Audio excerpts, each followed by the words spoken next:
Hey guys, welcome back to Gus and Me, and today I have Gus, and we're going to be talking about dwarf hamsters, do's or don'ts. So, what to do with the dwarf hamsters and what not to do. So, let's get started, huh, Gus? You're saying, let's get on to the do's and don'ts. So, the first thing, obviously, the first step of getting a hamster is buying. So, when you buy your hamster, you want a winter white dwarf hamster. Gus is a winter white dwarf hamster, and so is Hazel back there. But they are the most friendliest hamsters you can buy. They like to be held and cuddled and kissed, and they get crazy at night on their wheel. But they don't bite because they're mean. They don't, they're just so nice. And you don't want a robo hamster here. I'm going to put him back because, say bye. He'll be out for when we say goodbye, but he's getting a little wild. Robo hamsters, as I was saying, they are not good because they are an observation hamster. If you want an observation hamster that you don't want to hold or something, I recommend robo hamsters. They're great.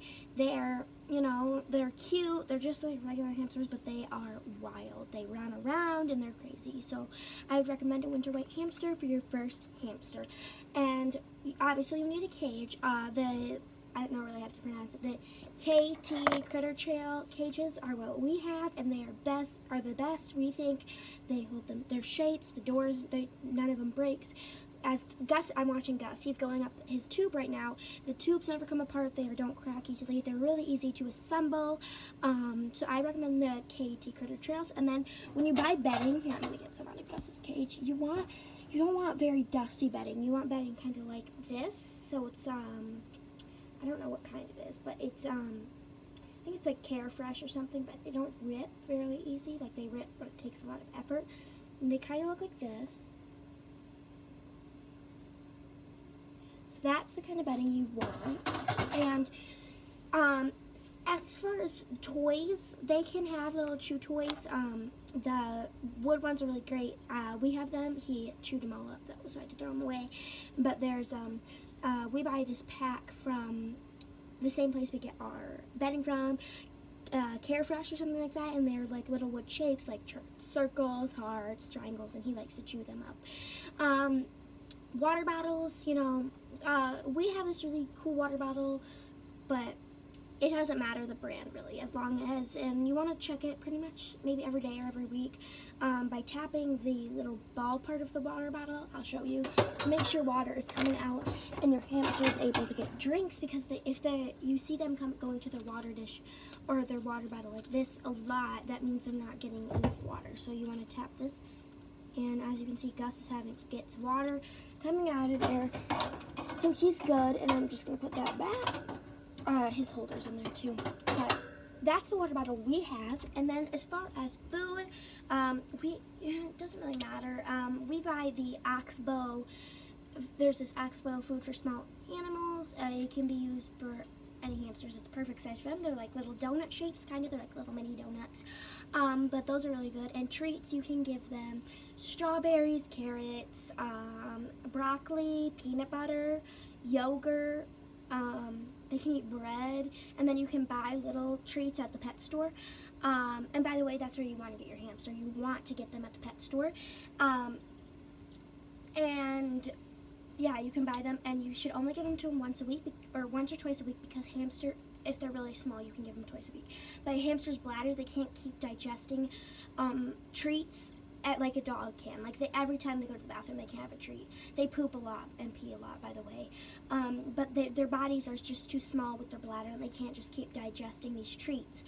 But we give them, we buy treats, and then I cut up carrots for Gus. And you should clean their cage weekly. So when I clean his cage, I'll cut up carrots and sprinkle it on his food dish as his treat, so we can eat them throughout the week. And then or maybe sometimes he eats them in one day. But then the next time I go to clean his cage, I add more. And then hamsters are nocturnal, which means they sleep during the day. So you need a hut. You don't need them. They really enjoy them, but they can go in here and they burrow and make little nests inside of those, but those, I really recommend those. They go dark in the day when the light's out. There's multiple different kinds. Gus has 2 in his cage. He likes to pick between them, you know, but those are really good. I do recommend those. You can get them for like $1, or unless you want a really fancy one. We usually buy Gus one for every season, but, you know, those are good. And then another thing you absolutely need is a wheel. Usually they come with a cage, but a wheel for them to run, because they are nocturnal and they are animals and they do like to get crazy at night. So Gus enjoys running on his wheel. You definitely need one. They usually come with a cage. And then as far as bedding goes, you can do as much as you want, really. You don't want like too much. Usually there's like there's this like a solid color on the cage, like I'll show you. So there's like a solid color on the cage right here, and then it goes up to the bars. You want to go either half of the south line or whole. Gus can only have half because he has tubes that goes up. But yeah, you can fill them all the way up until that solid color ends, or you can only do half. And then as far as their actions, you know, I don't know how to really explain it, but there's a lot of different hacks, like if they have different things wrong with them, but like you can look a lot of health problems up online, and they'll say different things each way, but really it doesn't, like they're not like dogs. Okay, that's what I'm trying to say. Out of all that little speech, I'm trying to say that they're not like dogs. Hamsters don't need vaccinations, and they don't need a vet to go to for checkups. They just, if they start getting really sick, then you can take them into the animal hospital or a vet. But they don't need, you know, if you have a regular size hamster, they might need a vet. I'm not sure, but dwarf hamsters don't need a vet at all unless they're acting weird. Now Hazel has a bathroom problem. She is having issues like going diarrhea.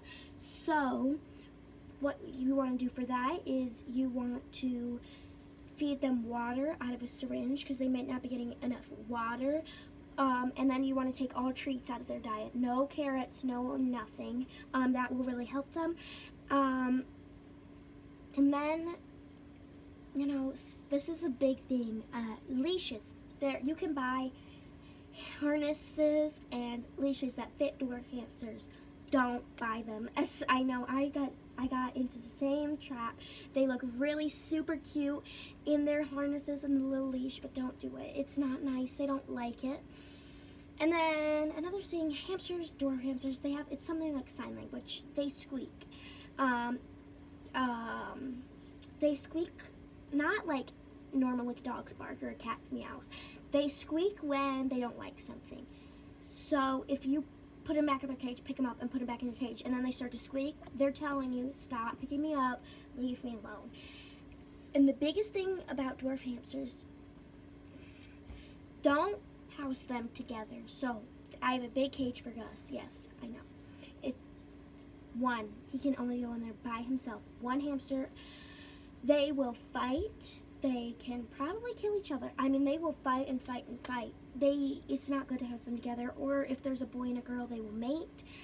Just keep them apart unless you want to breed them. And sometimes, you know, they don't want to be bred, you know. So they'll squeak, and if they are housed together, you must be like, they are not. They will fight and squeak, and it's not good. They bite, you know. They bite each other. And then I'm going back to like the first thing, when you get them, you want to wait 2 to 3 days before you hold them, because from the pet store, Gus, we just happened to get really friendly. Hazel, on the other hand, never been held before, not once. So you need to work with them. You start by petting them. They're easiest to be pet when they're eating something, so you can start by petting them, and then you can cup them and maybe pet them, and you know, and then they'll eventually just sit in your hand, and you know, you'll be good. And there's nothing pretty much else. Oh, what was I gonna say? I can't think. That's pretty much it, yeah. Another thing is, hamsters do like balls. Like Gus, there's this ball they can run around in. you know, Gus likes it, Hazel doesn't. You know, it just depends. And when you clean their cage once a week, you want to make sure they're not running around the house just on the floor, because they can fit under the smallest cracks you wouldn't even believe, and you wouldn't be able to find them.